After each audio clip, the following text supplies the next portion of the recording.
Well,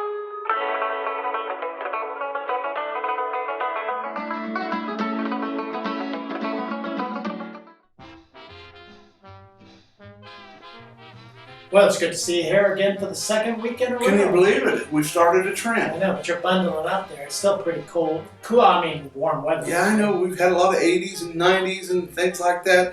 But I tell you what, I'm just trying to shock Mother Nature.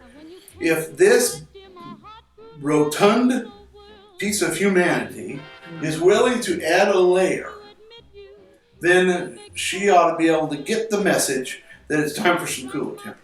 It Think may it'll be work? time. Well, it can't hurt. Ain't her. Well, Well, hello, Mother Nature. Well, I know. Let's hope we don't fool her. Hello and welcome to your old news update. I'm Izzy Fitz. I'm Bud Driscoll. Yeah, let's shout out to our sponsors, please. Okay. All right. Eagle Crest Retirement Community. Salute. They're at 1501 East Magnolia. Headley's Clothing. Let's see if you remember Craft Manor. In Craft Manor. Oh, good one. That's actually 1829 South 9th. That's right. And Smoky Hill Museum, 211 West. Iron. All right. It's made every day. Checking the headlines from yesteryear, we start off with this one. September the 12th, 1991. It was the third time David Jacobs II had his Jeep broken into, so he wasn't going to let the suspects get away. Jacobs got off work about 1:45 a.m. and at home later he looked outside to see someone walking away from his Jeep. When he went out to the vehicle, he found the cloth top had been cut and a gym bag, car speakers, and equalizer were missing. Jacobs said he looked up the East Salina Street and saw a car driving away with its lights out, so he gave chase. Police joined in when Jacobs honked at them as he drove by. Shortly after police entered the chase in South Salina, the first car chased into a yard and patio fence at 2239 Wesley, and at least 3 people got out of the car and began running. Assistant Police Chief Glenn Kokanowski, now the sheriff. Yeah, you better not tell him he's a chief. He said that then, and back there in 1991. I know. He used to wear the blue. He wore the blue. And now he wears the gray. Ah, whatever that is. That's right. September 15th, 1966, the South of Minneapolis. Minneapolis. Yeah, it seemed like fun to mess with hypnotism at the summer party, but a 15-year-old Minneapolis high school sophomore became frightened after her experience. The slumber party was on Friday, according to the girl's mother. We knew she'd been hypnotized, said the mother, but it didn't leave her like it should, or something. It seemed to throw her into a state of shock. It was just one of those things. They got to playing games that wasn't anybody's fault. Oh, did she ever snap out of it? I don't know. She started quacking like a duck, laying eggs.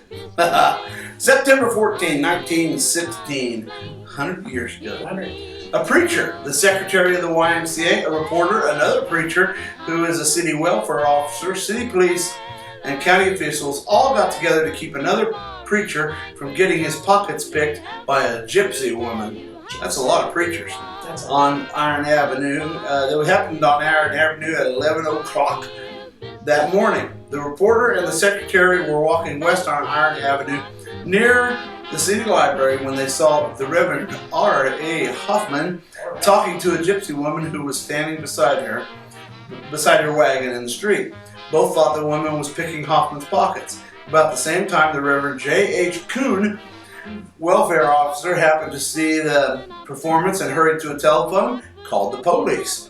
Another man who had seen the incident had called the sheriff's office and started Under Sheriff Swanson hurrying to the scene.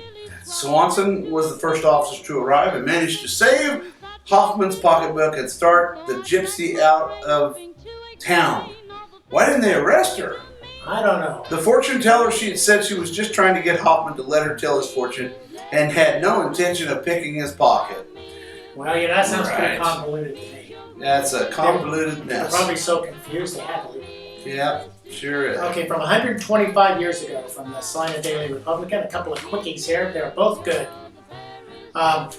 September 12, 1891.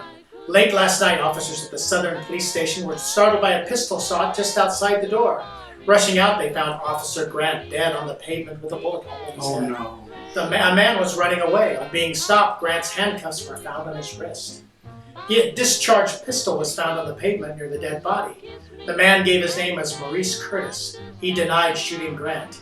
He is, in fact, M.B. Curtis, the well-known actor. Those actors are in my gun. Oh, they have a bang-up time.